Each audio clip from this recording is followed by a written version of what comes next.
தவறு செய்த அடித்த சிறை காவலர்கள் மேல் நடவடிக்கை எடுக்க சொல்லிலாம் நம்ம இவ்வளோ போராடலை. இன்னைக்கு நாம் போராடுறது ரொம்ப துரதிருஷ்டவசமான நிலைமை என்னன்னா, மருத்துவ உதவி கேட்டு தான் போராடுறோம். ஒரு எக்ஸ்ரே எடுங்க, ஃப்ராக்சர் இல்லைன்னா உங்களுக்கு நல்லது தானே. சிறைத்துறைக்கு ஒரு எக்ஸ்ரே எடுத்தாச்சுன்னா ஃப்ராக்சர் இல்லைன்னா கை அடிபடலை அப்படின்னு சொல்லிட்டு போயிடலாம். இது ஃப்ராக்சருக்கு எக்ஸ்ரே எடுங்கன்னு கேட்குறோம், எடுக்க மாட்டேங்கிறாங்க. உண்மையாகவே சிறைத்துறை அவரை அடிக்கலை, காயம் இல்லைன்னு சொல்லி சொன்னால் தாராளமாக அவரை இன்னைக்கு நீதிமன்றத்துக்கு கூட்டிகிட்டு வந்திருக்கலாம். தாராளமாக அவர்கள் அரசு மருத்துவமனையிலேயே ஸ்கேன், எக்ஸ்ரே இந்த மாதிரி ரிப்போர்ட் எடுத்து பப்ளிக்கில் சொல்லியிருக்கலாம். இன்னைக்கு போன டிஎல்ஏ மெம்பர்ஸ் கிட்ட அதை சப்மிட் பண்ணியிருக்கலாம். அந்த மாதிரிலாம் எதுவுமே நடக்கலை.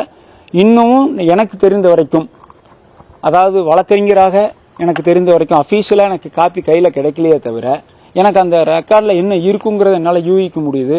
ஏன்னா நம்ம அவங்க கூட கலந்து பேசியிருக்கிறோம், சவுக் சங்கரை மீட் பண்ணி பேசியிருக்கிறோம். அதனால கண்டிப்பாக அந்த ரிப்போர்ட் சிறைத்துறைக்கு எதிராகத்தான் இருக்க முடியும். அது நாளைக்கு நம்ம கோர்ட்டில் வாங்குறோம். ஏன்னா ஆல்ரெடி அனுப்பிச்சாச்சு, அதெல்லாம் மாற்ற முடியாது. அவங்க மாநில ஸ்டேட் லீகல் எய்டுக்கு அனுப்பிச்சிட்டாங்க. அந்த சீனியர் கவுன்சிலர் ரெக்கார்டு பண்ணியிருப்பாரு, டிஜே கிட்டையும் ரெக்கார்ட்ஸ் இருக்கு. அதனால அதெல்லாம் மாத்திரக்கு வாய்ப்பு இல்லை. கண்டிப்பாக காப்பீஸ் எடுப்போம். நாம இப்போ மறுபடியும் இந்த மீடியா கிட்ட நமக்கு கேட்டுக்கிறது என்னன்னா, இது சவுக் சங்கருக்காக அல்ல. திருப்பியும் அதான் சொல்றோம், சவுக் சங்கருக்கு இப்படி ஒரு அசம்பாவிதம் நடந்திருக்கு, ஒரு அராஜகம் நடந்திருக்கு, இத்தனை பேர் நம்ம மீடியாவில் நிற்கிறோம். சாதாரண நடந்தவங்களுக்கு இது மாதிரி நடக்காது. என் ஃபோன் கொடுப்பேன், நடக்காது. சவுக் சங்கருக்கே நம்ம ஒரு வீடியோ ஒரு ட்ரீட்மெண்ட் கொடுக்க வைக்க முடியல. நான் ஒரு சின்ன உதாரணம் மட்டும் சொல்லி முடிச்சுக்கிறேன் இந்த பேட்டியை. நான் ரொம்ப தூரம் இழுத்துக்கிறக்க விரும்பல. நான் இது புது கிடையாது. போலீஸ்க்கு நான் சொல்லியிருக்கேன், லாக்அப் டெத் நடந்துச்சு, அதெல்லாமே சொல்லியிருக்கேன். என்னோட கிளைண்ட்டுக்கே 19 வயசு பையனுக்கு இது உங்களுக்கு நான் காமிக்க முடியும் என்னால். 19 வயசு பையனை மேட்டுப்பாளையம் காவல் நிலையத்தில் அடித்து எவ்வளவு துன்புறுத்தி இருக்காங்கிறதுக்கு இதெல்லாம் ஒரு ஆதாரம். இதை ரிமாண்டே ரிஜெக்ட் பண்ணியிருக்காரு.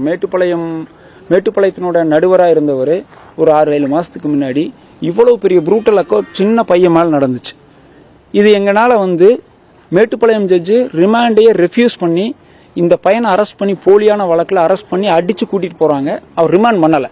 ஆனால் ரிமாண்ட் ரெஃப்யூஸ் பண்ணிட்டு டாக்டர் மேலாம் நடவடிக்கை எடுக்க சொல்லி எழுதியிருக்காரு. ஆனால் எங்களால் இதை ஃபர்தராக ப்ரொசீட் பண்ண முடியல. காரணம் என்னென்னா, அந்த ஒரு தாழ்த்தப்பட்ட சாதியை சார்ந்தவர் அந்த பையன், அவங்கள மிரட்டிட்டாங்க அன்னைக்கே. நீங்கள் இதுக்கு மேலே போனீங்கன்னா உங்கள் குடும்பத்து மேலே பொய் வழக்கு போடுவோம். இப்படி நிறைய டெய்லியும் தினம் போலீஸ்னால தாக்குதல் நடத்தப்பட்டு தான் இருக்கு. அது மனித உரிமை மீறல் நடந்துட்டு தான் இருக்கு. அதை தடுத்து நிறுத்துறதுக்காக தான் நம்ம இப்போ போராடணும். சவுக் சங்கர் நிரபராதின்னு நிரூபிக்கிறதுக்காக நம்ம இங்கே போராடலை. கண்ணுக்கு தெரியாம இன்னைக்கும் இந்த நிமிஷமும் போலீஸ் யாரோ ஒருத்தரை அட்டாக் பண்ணிட்டு தான் இருக்காங்க. It's becoming a police state. நம்ம எல்லா போலீஸ் அதிகாரிகளும் சொல்ல வரல. ஒரு சில குறுகிய மனப்பான்மையுடையவர்கள், அவங்களுடைய ஸ்ட்ரெஸ், மனநிலை பாதிக்கப்பட்டவர்கள் இதில் ஈடுபடுறாங்க. அவங்கள கவுன்சிலிங் பண்ணி அரசாங்கம் பண்ணணுமே தவிர இந்த மாதிரி கைதிகளை பாதிக்கப்படக்கூடாதுங்கிறதுக்காகத்தான் நம்ம இந்த முயற்சி, இந்த போராட்டம். இன்னொரு முக்கியமான விஷயம், நேற்று சொன்ன மாதிரியே திருப்பியும் மனநலம் பாதிக்கப்பட்டவர்களுடைய வார்டில் தனி ரூம்ல தான் அவர் அடைச்சி வச்சிருக்காங்க. ஏன் அப்படின்னு கேட்டீங்கன்னா, பொது வார்டில் அடைச்சா அவர்னால மற்ற கைதிகளாவது உதவி செய்யலாம், கை வேலை செய்யாதனால. மற்ற கைதிகள் இவருக்கு உதவி செய்யறாங்க, தண்ணி எடுத்து கொடுக்குறாங்க, பிளேட் கழுவி தர்றாங்க, சாப்பாடு ஊட்டி விடுறாங்கிறதுனால அந்த உதவியும் கூட இவருக்கு கிடைக்கக்கூடாதுங்கிறதுக்காக மீண்டும் அவரை மனநிலை பாதிக்கப்பட்ட வார்டில் அடைச்சி வச்சிருக்காங்க. இன்னும் தனி ரூம்ல தான் அடைச்சி வச்சிருக்காங்க. அது சட்டவிரோதம். இல்லைங்க. இப்ப நாம என்ன சொல்றோம்னா, அதுதான் நான் திருப்பா சொன்னேன். என்னுடைய கம்ப்ளைண்ட் 2 பார்ட். ஒன்னு நடவடிக்கை எடுக்கிறது பின்னாடி எடுத்துக்கணும். முதல்ல நம்ம மருத்துவ உதவி, மருத்துவத்துல அவர் கை அடிபட்டிருக்குதுன்னு வந்தாச்சுனாலே ஆட்டோமேட்டிக்கா அதற்கு பொறுப்பு ஜெயில் சூப்பரண்டும் ஜெயில் அதிகாரிகள் தான். நம்மளுக்கு அதுக்கு முதல் அதை நிரூபிக்க கூடாதுன்னு அவங்க விரும்புறாங்க. அதிகாரிகள் மேல நடவடிக்கை எடுத்துட கூடாதுங்கிறதுக்காக தான் அவர் ஒரு எக்ஸ்ரே எடுக்கிறது எவ்வளவு நேரம் ஆகும்? 10 நிமிஷம் வேலை. அதை எடுக்காம வச்சிருக்கிறதுக்காக காரணம் உண்மைத்தன்மை வெளியே தெரிஞ்சிடும். ஸ்கேன் எடுத்து உண்மைத்தன்மை வெளியே வந்துடும்.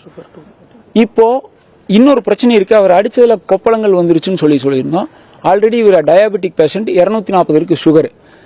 இந்த சுகர்ல அந்த கொப்பளங்கள் அடிச்சிருச்சுன்னா, இன்ஃபெக்ஷன் ஆயிடுச்சுன்னா கை அழுகி போயிடும். கண்டிப்பா கை எடுக்க வேண்டிய சிச்சுவேஷனுக்கு கூட போகலாம். அதற்கு அப்படி ஏதாவது ஆச்சுன்னு சொன்னா முழுமையாக இந்த சிறை நிர்வாகமும் காவல்துறை அதிகாரிகளும் தான் பொறுப்பு. மேடம் நம்ம அதுதான் இப்போ திருப்பியும் சொல்றோம். நாம கண்டிப்பா மாநில மனித உரிமைகள் ஆணையத்துக்கும் போகணும், மத்திய மனித உரிமை ஆணையத்துக்கும் போகணும். அதற்கு முன்னாடி முக்கியம் பாதிக்கப்பட்ட மனித உரிமை மீறப்பட்ட ஒரு நபருக்கு வைத்தியம் கொடுக்கணும். நாம ஒருத்தரை கம்ப்ளைண்ட் பண்றது, அவங்க மேல நடவடிக்கை எடுக்கிறதுல இரண்டாம் பட்சம். முதல்ல பாதிக்கப்பட்ட நபருக்கு மருத்துவ உதவி கொடுக்கணும். இப்ப நாம போராடுறதே மருத்துவ உதவிக்கு தான் போராடுறோம். இது சவுக் சங்கர்ங்கிறத மறந்துடுறோம். ஒரு மனிதன், ஒரு கைதி சிறையில அடிக்கப்பட்டிருக்காரு. இன்னைக்கு 2 நாளா போராடியும் நம்மளால ஒரு எக்ஸ்ரே எடுக்க வைக்க முடியலன்னா எந்த மாதிரியான ஒரு மாநிலத்துல, ஸ்டேட்ல நம்ம வாழ்ந்துட்டு இருக்கோம். எகைன் அதனால தான் நான் ரிப்பீட் பண்றேன், we are living in a police state.